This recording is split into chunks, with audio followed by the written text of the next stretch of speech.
আপনারা কি জানেন, সঠিকভাবে ব্যবহৃত হলে একটি ক্রেডিট কার্ড কেবল খরচের হাতিয়ারই নয়, বরং সঞ্চয়ের একটি শক্তিশালী মাধ্যম হতে পারে। কিন্তু ভুল ব্যবহারে এটি আপনার ঋণের বোঝা বাড়িয়ে দিতে পারে। আজকের এই ভিডিওতে আমি আলোচনা করব কিভাবে আপনি আপনার দৈনন্দিন খরচের সময় ক্রেডিট কার্ডকে সঠিকভাবে ব্যবহার করে সঞ্চয় বাড়াতে পারবেন।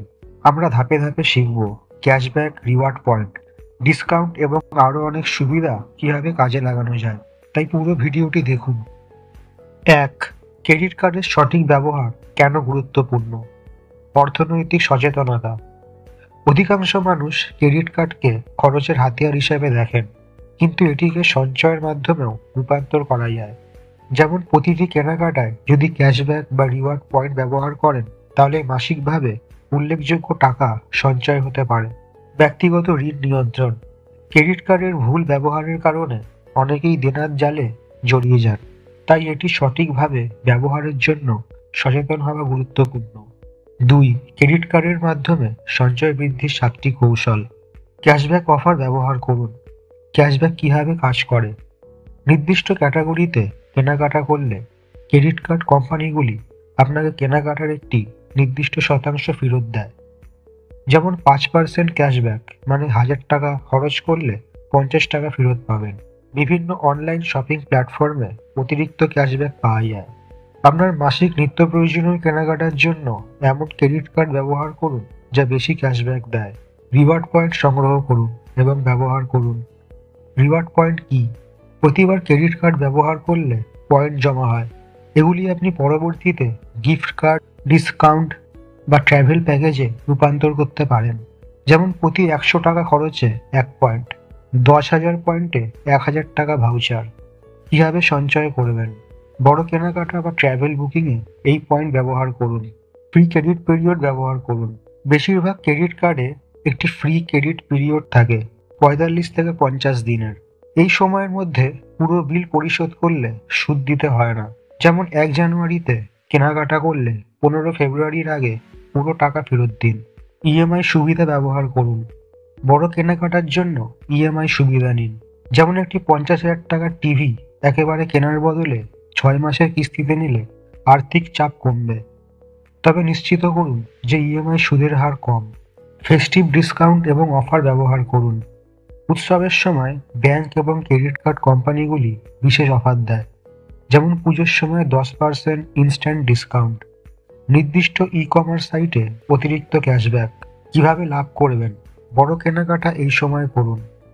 ফুয়েল ও গ্রসারি ডিসকাউন্ট। কিছু ক্রেডিট কার্ডে ফুয়েল সারচার্জ মকুব করা হয়। গ্রসারি কেনাকাটায় ৫% থেকে ১০% পর্যন্ত ক্যাশব্যাক পাওয়া যায়।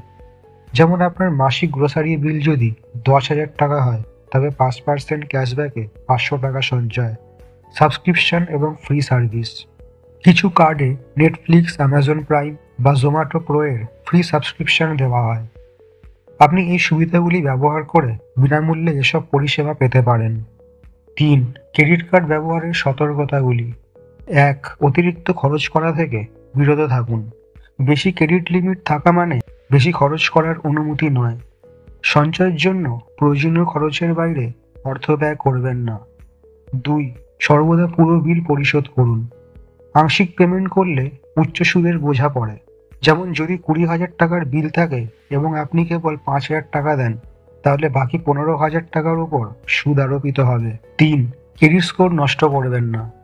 বিল পরিশোধে দেরি করলে আপনার ক্রেডিট স্কোর কমে যাবে। একটি ভালো ক্রেডিট স্কোর ভবিষ্যতে ঋণ গ্রহণে সাহায্য করে। ৪. ফ্রড থেকে সতর্ক থাকুন। কার্ডের তথ্য গোপন রাখুন। সন্দেহজনক ওয়েবসাইটে লেনদেন করবেন না। একজন ব্যক্তি মাসিক ৩০,০০০ টাকা খরচের মাধ্যমে ক্রেডিট কার্ড ব্যবহার করে বছরে ২০,০০০ টাকা সঞ্চয় করেছেন।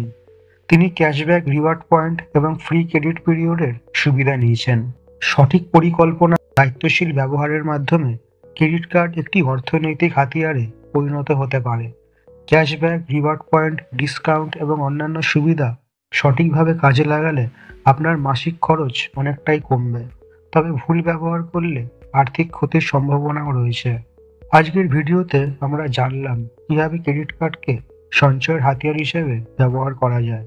যদি এই তথ্যগুলো আপনার কাজে লাগে তাহলে ভিডিওটি লাইক করুন এবং আপনার বন্ধুদের সাথে শেয়ার করুন। আপনি কিভাবে ক্রেডিট কার্ড ব্যবহার করেন তা জানাতে কমেন্ট করতে ভুলবেন না। আমাদের চ্যানেলে সাবস্ক্রাইব করে নোটিফিকেশন চালু করুন যেন এমন আরও অর্থনৈতিক টিপস আপনাদের কাছে পৌঁছায়।